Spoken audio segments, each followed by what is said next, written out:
Herkese selam dostlar, kanalıma hoş gelmişsiniz. Benim adım Mədnədir.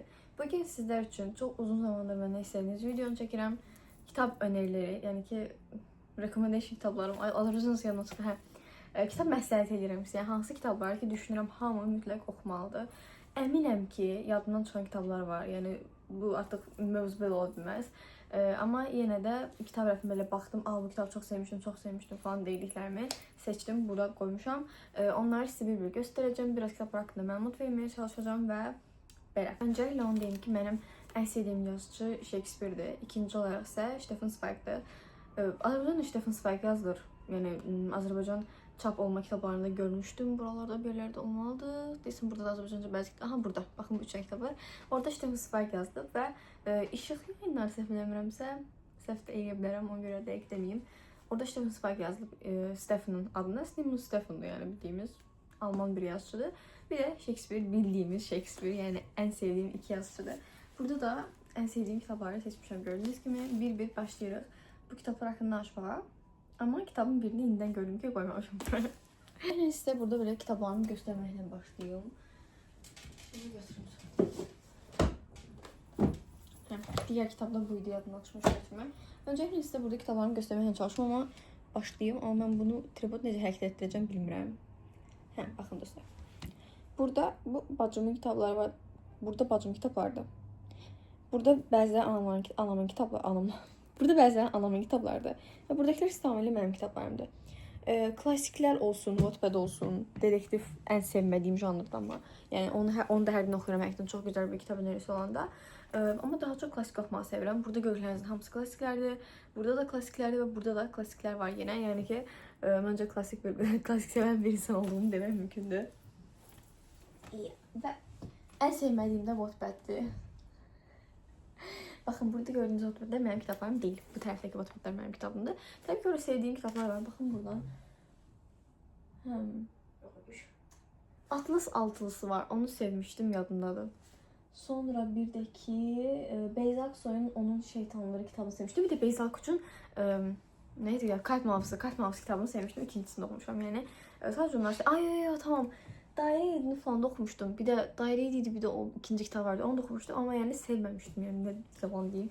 Orta bir kitabıydı yani, bir de okuyaram, yok öneririm falan. Hayır yani böyle kitap olduğunu içini bilseydim okumazdım ama ikincisini okudum. Ben başlamışken okumayayım da yani. Evet, şimdi geçirik kitap recommendationlarımıza. Öncelikle benim yani hayatta en sevdiğim kitapla başlayırıq. William Shakespeare'in Hamlet kitabıdır. Bəziləri Otello'nu daha çox sevir, bəziləri isə Hamlet sevir. Məncə yəni mən insanları Hamlet və Otello olaraq ayırıram. Məncə Hamlet çox gözəldir. Mən Hamletə 10 üzərindən milyon verirəm. Otello'ya isə 10 üzərindən 7 falan verirəm. Hamlet'i oxumuşam mən təxminən 2 il əvvəl. 14, yəni 15 falan yaşım var idi. Amma yəni o qədər məndə hələ də yadımdadır ki, hətta tamaşasına gitmişdim Rus dilində. Olsa bir daha da mən tapsam Azərbaycan bir daha gedərəm tamaşasına. Başqa ölkədə gedərəm, yenə gedərəm İngilizcə falan tamaşasına. Yəni tamaşasına çox sevirəm. Məncə Shakespeare'in həqiqətən də ən gözəl kitabı Hamlet'dir. Yəni qalan hər şeyi boş verin. Burada bir sürü Shakespeare kitabım var, görünmür tam olarak ama yani çok okumuşam. Bu Hamlet kitabında yani insanlığa dair birçok düşüncə və insanların yaşadığı birçok his göstərilib. Yəni bilirsiniz, oxuyanda hər səhifəsində ya deyirəm, amma həqiqətən bilirsiniz, bəzi hisslərdə özünüzü tapırsınız. Mən səhv eləmirəmsə 16-cı əsrdə yazılıb belə bu kitabda. Shakespeare yəni 1564-dən 1616-cı il, 1616 məncə elə yaşayıb yəni o illər arasında. Yəni məncə son 16 ildə yazmışam bu kitabı. 16-cı əsrə düşür kitabın yazılmağı. Bu şəkildədir, belə göstərim. Play, yəni tamaşa şəkli, tamaşaya qoyulmaq üçün yazılan bir əsərdir. Amma yəni kitablarda, yəni Shakespeare kitablarını demək olar ki, hamısı səhv eləmirəmsə bir ikisindən başqa bu şəkildədir, tamaşa şəklində yazılıb. Həqiqətən oxumamısınızsa oxuyun, oxutdurun. Oxum ən gözəl kitablardan biri. Yəni 2 il keçib baxın bu qədər kitab oxumuşam. Yəni rəflərin hələ bir nə qədərdir görünmür. Amma ən sevdiklərimdən biri budur, tamam mı? İşte ikinci kitabımıza. Bu arada mən sizə belə fun fact deyim. Mən heç bir kitabı arxasını oxuyub almamışam. Yəni burada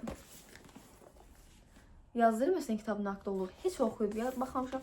Kitabı üz qabağına görə alıram. Tamam, bilirəm ki o çox pis bir şeydir. Amma əgər Kitab həqiqətən çox təriflənən bir kitab deyilsə, mütləq oxumalı olduğum bir kitab deyilsə, yəni hamı deyir ki, oxu, yəni elə bir kitab deyilsə, üz qapağına baxıram, əgər bəyənirəm salıram. Bu bir gerçəkdir, yəni üzr istəyirəm, bu doğru bir hərəkət deyil, amma yəni sevməliyəm üz qapağını oxuya bilmək üçün maalesef ki.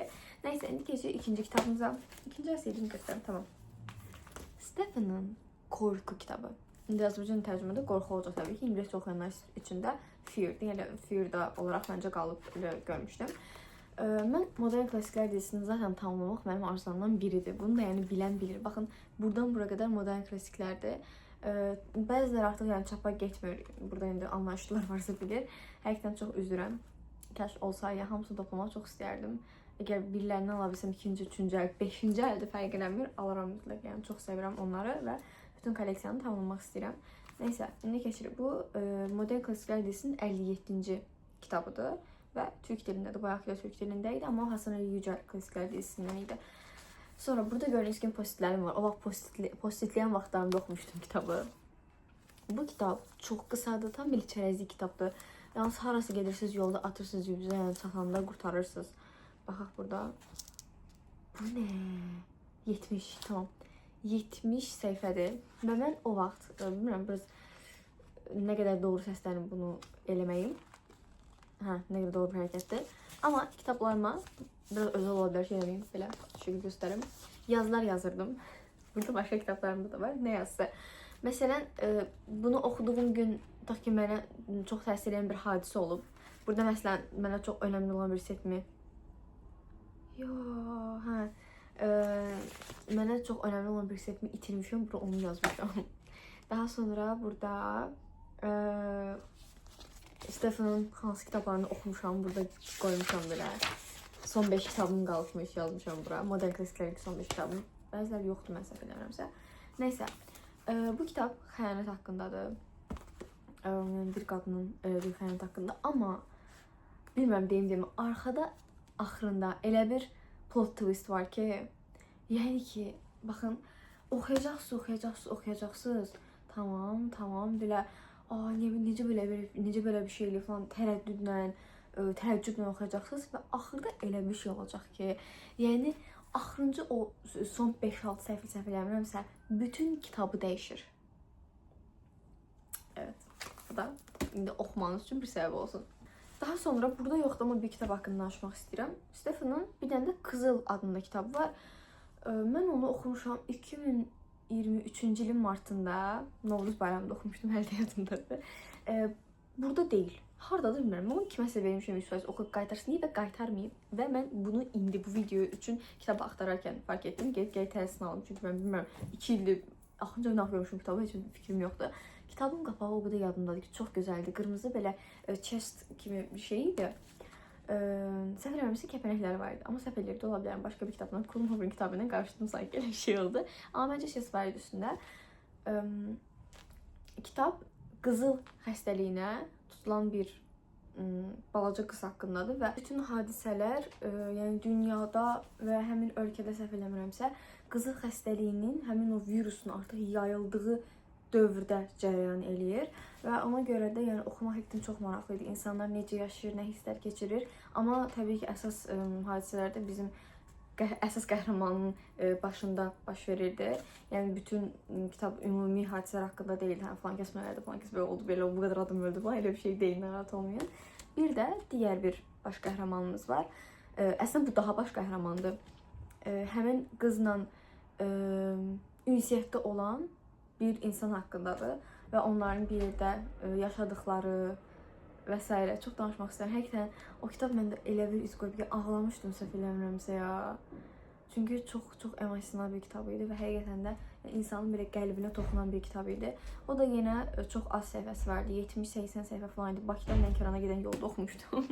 Yəni elə bir şeydi. 2 saatlıq, 2 saat yarımlıq yol fikirləşdim ki, onu oxuya bilərsiniz. Belə artıq vaxtınızda qalacaq.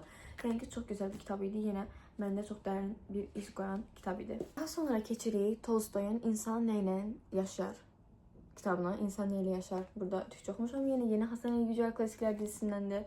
Və Hasan Ali Yücel klassiklər dizisini həqiqətən çox sevirəm. Burada daha old kitablardır. Buradakilər daha sonra 1900-lərin kitablardır. Buradakilər isə yəni 1900-lərin öncəsi kitablardır. Bu Yəni məncə 1850-1900-lərdə falan yazılıb. Tolstoyun yazılıb görəm 1828-1910. Yəni təxminən 1900-lərdən öncə yazılıb, yəni mən elə düşünürəm. Nəysə, burada səhv etmirəmsə 3 dənə hekayə var idi. 3 deyil, 6. 6 hekayə var. İnsan neyle yaşar? Birincisidir. Kıvılcımı söndürmeyen ateşi zapt edemez. İkincidir mum. Üçüncüdür kızlar büyüklerden akıllıymış. Dördüncüdür insana çok toprak gerekir mi? Beşincidir İlyas ise altıncıdır. Ve yani kısa bir kitaptı. Ümumi 85 kitaptı. Axırıncı 86 səhifədir. Axırıncı hekayə belə çıxır ki 5 səhifədir. Neyse çok yadımda qalmayıb. 2024-ün axırlarında, ortalarında falan belə bir şey oxumuşam kimi yadıma gəlir. Burada hekayələr var və hekayələr həm dinə əsaslanır, həm də belə ədəbə, nə deyirlər, kultur, nədir Azərbaycanda? Culture, kültür. Neysə, bildiniz nə demək istəyirəm, xahiş edirəm, biraz anlayışlı qarşılayaq, həqiqətən yadımdan çıxa bilir bəzən sözlər. Neysə, ona əsaslanır, yəni insani duyğuların qələmə alındığı bir kitabdır. Həqiqətən oxuyarkən yenə özümü tapdığım bir əsər idi və əsasən səhv etmirəmsə, baxın elə burada indi oxudum, yazılıb ki, yaşamının son 30 yılında kendini insan, aile, din, devlet, toplum, özgürlük, boyun eğme, baş kaldırma, sanat ve estetik konularda kurumsal çalışmaları verdi. Yani ki, mən nə dedimsə burada da yəni din və insani duyğular əsasında yazılan əsərlər idi, içində qısa hekayələr idi və həqiqətən hekayələrin hər biri bir-birindən gözəl ideyalara sahib idi. Ona görə çox sevirəm, yenə unudulmaz bir şeydi və ən çox da sevdiyim insan neyle yaşar elə birinci hekayə idi. Daha sonra keçirik bu kitaba, Kiraz ağacı ilə aramızdaki məsafə. Mən bunu təxminən bir sənə oxumuşam. 2020-də falan oxumuşamdır ya. 2021, 2022 belə bir şey. İstanbul 2020 yazdı, basısı 2020'de. Böyük ihtimalle 2020'de oxumuşam dostlar. Və kitab Paola Berettin'dir. Mən bu qadının başqa bir kitabını, qadını səhv eləmirəmsə, bu qadının başqa bir kitabını da oxumuşdum. Şu an bilmirəm, burada yazılıb. Məncə qadın olmalıdır. Başqa bir kitabını oxumuşdum, amma hazırda yadımda deyil hansı kitabı idi. Kitab baxın, 6 il əvvəl oxumuşam və buradakı kitablar, oxuduqlarımın bəzilərində həqiqətən heç bir şey yadıma gəlmir. Baxın, nə olmuşdu, kim neyniyirdi falan yadıma gəlmir. Yəni, o qədər məndə iz qoyan kitablar deyil. Amma bu kitab hələ də yadımdadır. Burada məsələ bir balaca qızdır. Qız isə biraz qüsurludur və onun duyğuları, onun nə düşündüyü, həyatı necə gördüyü, ümidlərinin qələmə alındığı bir kitabdır, bir əsərdir. Və həqiqətən mən də o qədər iz qoyub ki, bu sözü neçə dəfə deyəcəm bu videoda bilmirəm, amma həqiqətən də mən də iz qoyan kitablar seçmişəm artıq. Hələ bu qədər də qalıb, nə qədər deyə bilərəmsə deyəcəm artıq. Baxın, burada da kitabdan bir cümlə yazılıb. Görme yeteneğimi kaybetmekten korkuyordum ve yazmak tekrar gözümü açtı. Bakın bu kız burada bunu sanki biz onun günlüğünü oxuyurmuşuq kimi də, yəni bir əsər yazır. Həqiqətən də yəni insanların oxuyacağını düşünərək yazır, narahat olmayın. Yəni normal yazılmış bir şeydir. Bəzən olur ki, günlükləri məsələn kitab kimi paylaşırlar, baskıya verirlər, yəni və heç bir şey başa düşmürəm oradan. Ona görə dedim, bəlkə yəni aranızda sevməyən varsa bilsin ki, həqiqətən də kitab kimi yazılmış bir kitabdır. Çox gözəl idi. Yəni elə bir insanın necə düşüncələrə qapıldığını, hansı hissləri keçirdiyini bilmək və bu kitabda oxumaq, onu sanki hiss edirmiş kimi olmaq həqiqətən çox gözəl hiss idi. Mütləq oxumağınızı tövsiyə eləyirəm. Yəni o yaşımda oxumuşam, anlamışam, mənə çox toxundu. Yəni siz bu yaşınızda oxusanız daha çox toxunacaq. Daha sonra keçirik digər kitabımıza. Bu isə ingiliscədir. The Silent Patient. Belki de hardasa görmüşsünüz bu kitabı, eğer İngilizce BookTok'lara falan baxsınızsa. Bu kitap hakkında necə danışacağımı bilmirəm, çünki İngilizce oxuduğum üçün benim avtomatik İngilizce danışmaq istəyir. Baxın, kitab New York Times bestseller'dədir və həqiqətən də tam bəzi məsələn kitablar olur, çox övülür, oxuyursunuz və heç bir şey görürsünüz ki, yoxdur. Elə deyil. Həqiqətən də dəyər. Kitabda deməli əsas qəhrəmanımız rəssam bir qızdır. Və o yoldaşını qətlə yetirir. Bəli. The Silent Patient. Sessiz hasta. Sessiz hasta. Hə, görmüşsə sessiz hasta olaraq görmüş ola bilərsiniz. Yəni baxın, bu aranlarında göstərdiyim ən qalın kitab necə səhifəymiş, onu da deyim. 325 gibi. 323 falan, mesela belə bir səhifəli kitabdır. Həqiqətən çox gözəl idi. Yəni çox tərəddüd elədiyim, təəccübləndiyim səhnələri var idi, hissələri var idi. Və yenə plot twistlər var idi. Yəni oxuyarkən nə? Yəni bura doğdum yalan imiş falan kimi bir hissələri var idi. Və dedektiv janrına biraz yaxındır, biraz. Çünki yəni o hadisənin kimin törətdiyini falan axtarılan hissələri var idi. Qabaqda da yenə qızın elədiyi düşünülür və s. Həqiqətən çox gözəl bir kitabı. Yəni qız hətta orada ağıl xəstəxanasına falan da aparılır. Mütləq oxuma olduğunuzu düşündüyüm kitablardan biridir. Türkçəsində adı Sessiz Hastadır. Azərbaycan çapı varmı bilmirəm. Ümid edirəm ki var. Və İngiliscəsi The Silent Patient-də hansı yayın evindən almışam? Saladin Books-dan almışam. Burada amma hardan almış olmam ki? Başqa ölkədən almış ola bilərəm. Türkiyədən falan da sifariş eləmiş ola bilərəm. Buradan almış ola bilərəm. Bilmirəm yayında onu. Keçirik digər kitabımıza. Hansından başlayayım ya? Yəni bunu oxumayan varsa hələ də Zolaqlı Pijamalı Oğlan, John Boyne. Yəni bunu oxumamızsa kinosuna baxmısınız deyə düşünürəm. Mən o kitabımı, kinomu, sualını zəhləsi gedən bir insanlardan biriyəm. Yəni ikisində ayrı bir təcrübədir. İkisində də ayrı fərqli dəyişikliklər olur və s. Və hamısı ikisi də yəni çox gözəldir. Yəni bir kitabı oxuyaram, onun kinosuna da baxaram, ya kinosuna oxuyaram, ya filminə baxaram, ya kinosuna oxuyaram. Ya filminə baxaram, ya kitabını oxuyaram. Yəni mənim üçün fərqi yoxdur. Bunu mən öncə kitabını oxumuşdum, sonra filminə baxmışdım və ikisi də bir-birindən möhtəşəm idi. İkisində də eyni hissləri təkrar keçirdim. Kinosu yenə eyni ad altındadır. Netflixdə baxa bilərsiniz, Azərbaycanda açıq idi. Çox şükür, o vaxt açıq idi, bilmirəm, o vaxt bir il falan əvvəl. Bu kitabı isə məncə oxumuşam mən 2 il əvvəl. Azərbaycan dərsi Zolaqlı Pijamalı Oğlan qanun nəşriyyatından almışam. O vaxt 10 manat almışam, indi bilmirəm nə oxumuşam, 2-3 il əvvəl də oxumuş ola bilərəm. Nəysə, İngiliscəsi The Boy in the Striped Pajamas. Kitab yəni həm müharibənin necə dəhşətli olacağından, həm də dostluğun necə gözəl bir şey olduğundan bəhs edir. Bilirsiniz, Gəncə müharibəsi vaxtında Almanlar bəzi insanları qətlə yetirirdi. Və bu oğlanda yəni biz necə normal tərəfdə olan, düşünün ki, qorunan, yaxşı tərəf və pis görülən tərəf. Bu oğlan digər oğlanla tanış olur və bunların dost olmasını heç kim istəmir. Amma bu oğlan yenə də buna kömək edir, dost olur. Nə bilim, biraz spoiler verməklə deməyə çalışıram. Paltarlarını falan belə dəyişirlər, bir-birlərinin həyatlarını öyrənməyə çalışırlar, görməyə çalışırlar və həqiqətən o qədər ağlamalıdır ki, həm kitab, həm kinosu, yəni bir dəhşətli bir şeydir. Həm o müharibə dövrü, həm bunların dostluğu, 2 dənə balaca uşaq, onların keçirdiyi hisslər, yəni həqiqətən yenə unudulmaz, möhtəşəm, 10'da 10 kitabı idi, yəni çox sevdim. 10 üzərindən 10. Bəli, mütləq oxuyun, oxutdurun. Yəni kültürləmək istəyirsə bu kitab mütləqdir. İndi keçirik digər kitabımıza. Şeker Portakalı. Yəni bunu hamı oxusun. Yəni oxumamışsa çox şey qaçırmışsınız. Yəni mütləq dünyaya bir dəfə gəlmişsə bunu oxumalısınız. Bu yenə Brazil ədəbiyyatından bir kitabdır. Brazil yan adları necə oxunur tam olaraq əmin deyiləm, amma məncə İspaniya yaxınsa José deyə oxunacaq bunadır. José Mauro de Vasconcelos. Bu şəkildə. Yəni bu kitab yenə bir uşaq qəhrəmanının ətrafında, bütün hadisələr bir uşaq qəhrəmanının ətrafında cərəyan edir. O uşağın həyat necə görməyi, başına gələnlər, böyüklər haqqında düşüncələri, böyüklərin eləkləri haqqında düşünür və s. onlarla tanışlığı, yəni danışmağı falan, ailəsi ilə arasında olan hadisələr falan. Yəni həqiqətən çox yəni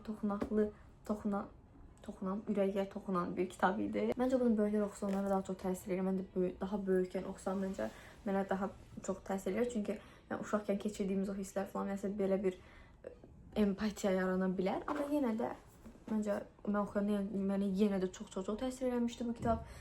Bunun ikinci hissəsi də var. Günəşi uyandıralım. Bir də Deli Fişək. Deli Fişək buralarda bir yerlərdə var. Yaşlı kitab görürsünüz, odur. Amma Günəşi uyandıralım tapa bilmədiyim üçün almamışdım. Ona görə yəni, yenə də yaxınlarda alıb oxuyacağım. Yəni mütləq oxumaq istəyirəm. İkinci və üçüncü hissəsi də budur. Üçüncüsü var, ikincisi yox. Ona görə oxuya bilmirəm. Nəysə, bunu almışam Can yayınlarından və baxın burada kitab hamısı Can yayınları. Çox gözəl kitablar həqiqətən. İndi burada favorilərimdən deyil, amma yenə də bəyəndiyim kitablar deyim burada. Baxın, Stefanın Satrancı kitabı var. Hamı çox tərifləyir. Mən o qədər də sevmirəm. Yəni daha gözəl kitablar olduğu üçün hər halda. Daha sonra burada Veronika Ölmək İstiyor var. Koşmelos bu Yapon ədəbiyyatındandır və çox gözəl idi, yəni oxuya bilərsiniz. Yenə eyni yazıçının Osamu Dazai'nin Yapon ədəbiyyatından bir kitab var, İnsanlığımı Yitirirkən. O da çox gözəl kitab idi. Biraz da burada bak, kimyager hanı? Kitablarım hanı? Kim götürüb hara qoyub? Burada benim kimyager kitabı var idi dostlar. Çox gözəl kitab idi, onu göstərmək istəyirdim Paulo Coelho'nun, amma yoxa çıxıb. Hardadır bilmiyorum hal-hazırda. Neyse, elə bildim ki göstərdim yani. Çox gözəl kitabdı demək istəyirdim. Yenə mütləq oxumalı olduğunuzu düşündüyüm kitablardan biridir. Bu da dediyim kimi. Digər kitabımız Frances Burnet'in Balaca Prenses kitabıdır. Bunu mən çox balaca kimi oxumuşdum. Amma hələ də məsələn qabağıma bu kitab haqqında videolar çıxır. Yenə mənim üçün neçə illər əvvəl oxumağıma baxmayaraq mütləq yadımda qalan kitablardan biri idi. Yəni kitab baxın qocalı və bildiyiniz. Görün neçə ildir məndən də yəni. Bu kitab Frances Burnett yəni yazıçılığı boyunca sadece 2 kitap yazıb. Biri adı tam Sirli Bağı idi, səhv eləmirəmsə. O da məndə var. Yenə hardadır bilmirəm. Mən məncə kitablarımı nənəm göndərmişəm ya. Hanı? Çünki bəzən oraya kitablarımı göndərəm, kitab rəfində yer qalmadığı üçün. Burada baş qəhrəmanımız bu qızdır. Çox gözəldir gördüyünüz kimi, Sara. Və bu qız əslində çox zəngin bir ailədən gəlir, amma qızdan səhv eləmirəmsə məktəbdə qalırdı. Bəli. Xanım üçün məktəbinə gətirilir atası tərəfindən. İngiltərədə oxumağa başlayır və məktəbdə ona çox pis davranırlar. O məktəbin başçısı, direktor deyək də belə ona çox pis davranır və başına çox pis şeylər gəlir. Bu biraz sanki mənim Matildanı xatırladır. Biraz. Yəni direktor cəhətdən rolda. Dostlar, mən niyə istəyirəm? Tamam, Matildaya da bir deyəcəm. Və həqiqətən çox sevirəm bu kitabı. Yenə Sara'nın niyə hamısında baş qəhrəman uşaqdır? Sara'nın yaşadıklarını oxumaq çox gözəl idi. Yəni onun başına çox şeylər gəlir. Sonunda bir özünü dost tapır və atası ilə münasibəti, danışa bilməməyi. O vaxt neçənci ilə yazdı bu? Yəni məktub falan dövründə. Yəni ona görə çox yəni toxunan bir kitab idi. Bir dənə deyim, Frances Burnet'in digər kitabı Sirli Bağ. O da çox gözəl kitab idi. Onu da oxumuşdum, amma bu yenə bunu daha çox sevdim. Sadece 2 kitap yazıb sonra vəfat etmişdi təəssüf ki. Yəni çox gözəl yazıçılıq qabiliyyəti var. Yazıçılıq qabiliyyəti var və əsərləri çox gözəldir. Yəni ikisini də alıb oxuya bilərsiniz. Çox başa düşülən kitablardır. Mən bunu neçə il əvvəl oxumuşam ya. 5-ci, 6-cı da oxumuş ola bilərəm yəni. Tam yadımda deyil, amma bayağı keçib üstündən.